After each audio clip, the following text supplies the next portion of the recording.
Xbox 360 is my favourite gaming console of all time. And it's not my favourite because I think it's the best, or I think it's the most well designed, but it's my favourite because it truly solidified my love of online gaming and talking smack to strangers over the internet. So yeah, you're gay. The first game I ever played on the Xbox 360 was Rainbow Six Vegas, which was a pretty fun shooter in its own respect, but it was Gears of War that really blew my mind and opened up the world of online gaming to me, and it all started when I heard this sound. Whoa! No, not that one, this sound.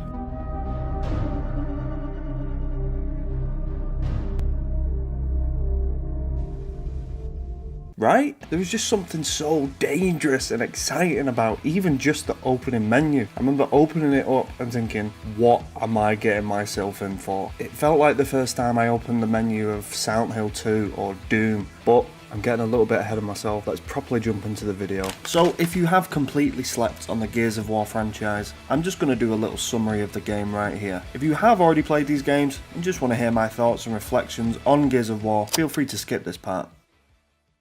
Gears of War is a third-person shooter game released in 2006, developed by Epic Games, you know, the studio that made that other semi-successful game years later, and was published by Microsoft Game Studios. The game's main story focuses on a squad of troops, aka Delta Squad, who tried to complete a desperate last-ditch attempt to end a war against a bunch of genocidal subterranean weirdos, aka the Locust, and save the remaining human inhabitants of the planet Sera. Now, the game was a huge commercial success, not just for fans of the genre, but for Xbox as a company. Xbox was still somewhat riding the waves of Halo's success, and hadn't really had an original IP since then to compete with the likes of Nintendo and PlayStation. Microsoft has never slung their weight this much behind a new IP. Microsoft has one punch to throw before the juggernaut of the PlayStation 3 launches, and Gears is that punch. But out of nowhere, like a dormant locust waiting to burrow above ground,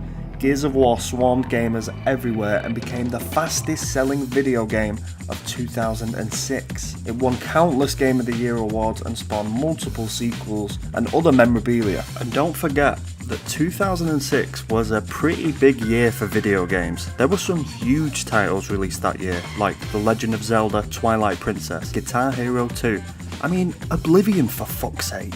So for a new IP to come along and take that crown, it was a big deal. My brother! But more iconic than that, more iconic than the incredible multiplayer mode, the detailed and depressing world of Sera, or the incredibly flawed human characters, was the game's design and gunplay mechanics, some of which, if you'll pardon the pun, were game-changing.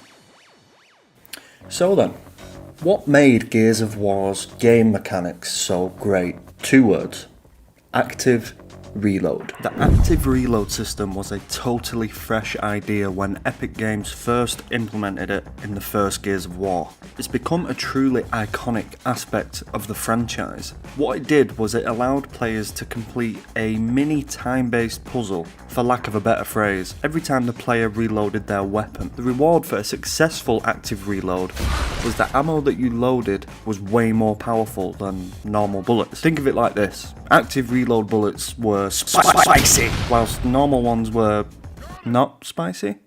And nothing like this had ever existed in a game before. Prior to Gears of War, reloading your gun in a shooter game was simply just a necessary action that required no thought or skill. Some developers even chucked it out entirely, like the Doom franchise. Doom doesn't even have a reload button whatsoever. The active reload feature has become totally synonymous with the Gears of War franchise because no other game developer has dared to copy it, or even pay homage to it by using a similar game mechanic. And I think that's a shame because an active reload system could work well in so many modern day shooters. I don't know, what do you think?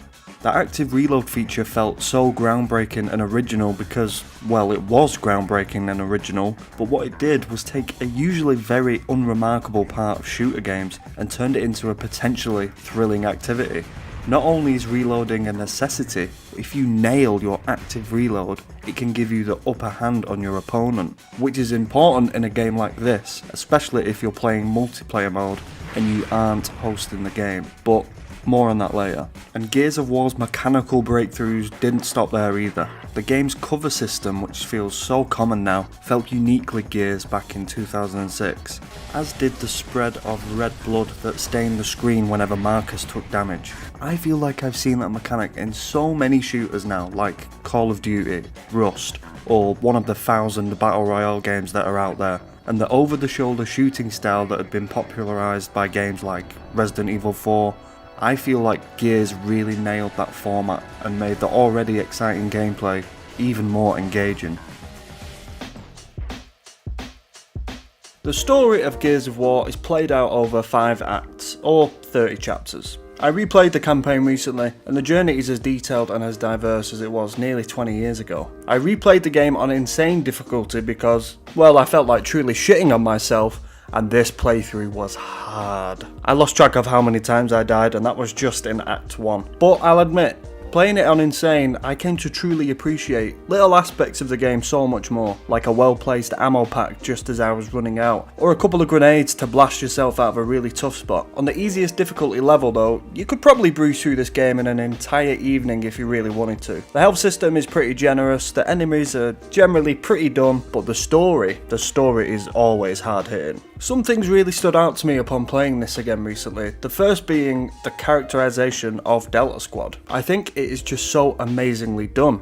On first glance, it's easy to see these characters as very two-dimensional. I mean, look at them. They're big, beefy dudes in almost absurdly big armour, but for some reason never wear helmets. It would be so easy to look at them before playing as them and go, oh, okay, I get it. They're just hired guns, right? They're dum-dums. I think that's wrong. I actually think Delta Squad are the complete opposite. Sure, there are moments in the game where it does very much feel like a dude's game, whatever the hell that means. It does have quite a masculine energy to it, but there are also quieter moments amongst the grunting and the blazing gunfire that make you sit back in your chair and say, I get it. They're not just a squad, they're family. Marcus Phoenix still feels like one of the great video game protagonists. He's deeply flawed and opinionated, which is juxtaposed amazingly with his camaraderie with his squad and his desire to always get the mission done at whatever cost. The rest of the Delta Squad though, Baird in particular, do feel a little bit underdeveloped in the first Gears game. This didn't really bother me if I'm being honest, because as someone who has played through the entire series, I know what's to come regarding certain characters' story arcs. But if you were playing Gears of War for the first time, Baird is often a welcomed comic relief amongst the blood and the guts, but rarely offers more than his quick one-liners. And the enemies in this game are just as fun and annoying as I remember. And that one chapter where you have to fight the Berserker, I won't lie to you, it still made me shit my pants. There are aspects of this game that are genuinely quite scary. And I don't mean the occasional cheeky jump scare, but the world's design and weight. I was so surprised that even after all these years, I was still finding myself sticking to the light and avoiding the shadows. It was just a joy to play again. More than anything though, Gears of War 1 does a spectacular job at setting up a universe that is still being developed and played out to this day. Gears 5, in my opinion, was amazing. Sure, there were parts of it that were a bit of a drag. I don't think the open world system was as fully optimized as it could have been, but it had a great story and some real emotional weight, especially in the later parts of the game. Now for my favourite part of this game. The online multiplayer. Xbox Live changed what I thought multiplayer gaming was. Before getting an Xbox, the only way of playing with other people was via split screen. Now, this might sound like a crazy concept to you, especially if you're under the age of 20 years old, but that's how us cavemen used to play games together. You know, in the same room. I couldn't fathom the idea that you could play with someone on the other side of the world. If I'm being honest, part of me still can't. So when I first got my Xbox 360, I asked my dad for a microphone, so I could partake in the very civilized and strategic gaming chat. How about them apples, fat ass? And I was hooked. During the winter of 2007, when I was on a Christmas break from school, I spent nearly an entire 2 weeks playing a rotation of Gears of War game modes. You had Team Deathmatch, Execution, Warzone, and my personal favourite, Annex, on the map Gridlock. All of these game modes felt, more often than not, very sweaty, but they weren't exhausting. So many online games now feel like a grind, feeling the need to level up and buy the battle pass and get whatever new skin is out that week. But Gears of War was just all about fun. The camaraderie in those pre and post game lobbies was unlike anything I've ever really encountered in an online game before, except for maybe Halo 3.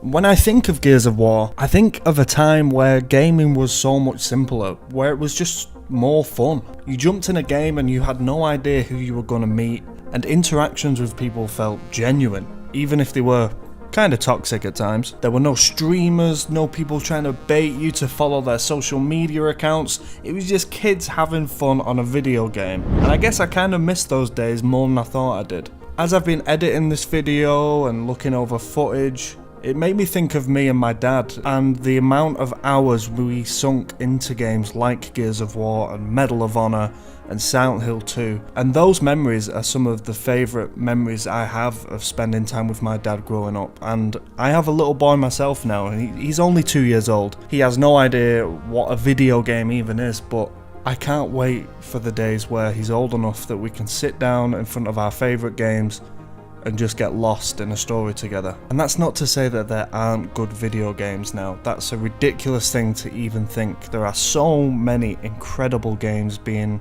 developed and released all the time. But it's been nice to look back over a time in my life where gaming seemed to be going through this massive change. And I hope that going forward we can all kind of try and capture that fun and camaraderie that we used to have when it came to playing games. I hope you enjoyed this video.